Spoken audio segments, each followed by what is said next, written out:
Does two-factor authentication annoy you as much as it annoys me? Having to find codes, get emails, get calls, text messages just massively slows us down.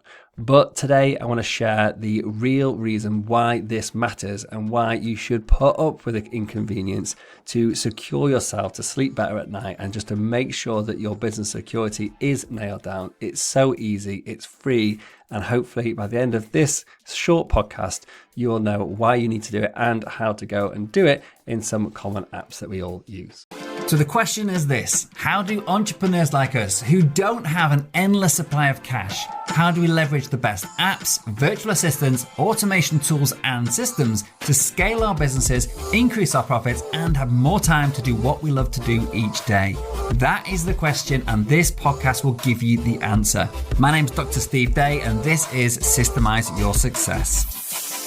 So today's episode has been inspired, like so many others, by a call with one of my private coaching clients. They came to me and said they went on holiday for 2 weeks. Everything went smoothly. The business ran amazingly. They were hugely thankful for the work done together. And the but was that somebody had opened an email, clicked a link, and their email account had got hacked.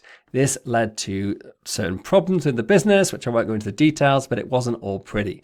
And the question was, how can I avoid this? Like, surely there's a better way to put some easy steps in place to stop people having this risk of getting their emails hacked. And it is so simple to do this, but yet so many business owners are at huge risk because they don't put some simple steps into place.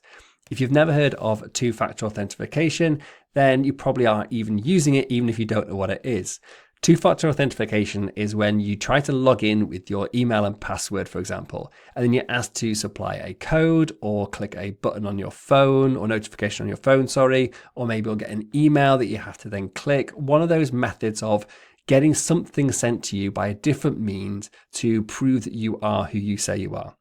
This is pretty standard across most good apps these days, and things like your email, for example, are things where you need to think about having the most secure system possible, because most other two-factor authentication stuff will be able to send an email to you to get in. So if your email gets hacked, there's a good chance that other things could also get hacked. And with AI getting cleverer and cleverer all the time, it's not going to be long before the people start, like probably already happening, that when your email gets hacked, they can get into loads of other accounts and cause loads of mischief without even knowing it very, very quickly. So setting up two-factor authentication, or 2FA as it's known, is super easy to do on things like Google. You simply go into your settings, into your security, then into your authentication. And in there, you click a button that says Enable 2FA. If you've got a free Gmail account, you can do this. And if you've got a Google Workspace account, you can switch this on for everybody in your company. That is anybody who's got a paid license. And then you can enforce that people use two-factor authentication when they join your organization.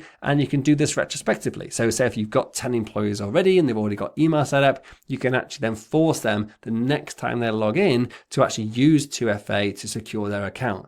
This means that even if somebody gets the password, they can't actually log into that email account without having access to, for example, an authentication app, which allows them to generate a code and put it in. So it's adding that extra layer of security, which pretty much locks down their account. If you're not using something like Google Workspace, you can't enforce people to do it, because if they're using their own Gmail account, for example, or a company-made Gmail account that you give them, but you can still have part of your onboarding process where you ask people to switch it on and then provide evidence that it has been switched on. You can also check in with people and just make sure, is it still switched on? Because some people get annoyed with it and turn it off, when actually you need to make sure that doesn't happen. If you're using a password sharing app, for example, something like LastPass, hopefully you can see it is absolutely essential you have 2FA switched on that, because that's going to give access to so many different accounts if you don't do it. This kind of thing is super simple to set up. It's really easy. It's quick to do. But yet, as I said before, so many business owners I work with have either not heard of it, or they don't realize they can enforce it, or they just never thought of doing it on some key accounts like your email. Email is the one thing that I recommend doing this above anything else. But pretty much all of my business apps, I've now switched it on. If you're using something like LastPass, which is a password sharing app, you can actually save passkeys within there. So you don't have to go and get your authentication app out and find the code and put it in. It can actually automatically do that bit for you to make it even more seamless when logging in, and sort of doesn't get in the way of your workflow. It may be a little bit annoying having to do this, but if you look at the consequence of not having this, of getting your accounts hacked. So for example, if one of your company emails gets hacked and all of your clients get some malicious email going from your account, it's like a phishing email that then does the same thing to them, or maybe gets some account details and causes some damage in their business, or in the end up losing money over something, and it all comes back to you. It's not only embarrassing, but potentially, I imagine, you could also have some legal implications as well, although I'm not a lawyer. So I highly recommend you take an action right now, and if you do nothing else by the end of today, is to lock down your email with 2FA, and ideally any other of the key apps, especially things like password sharing apps.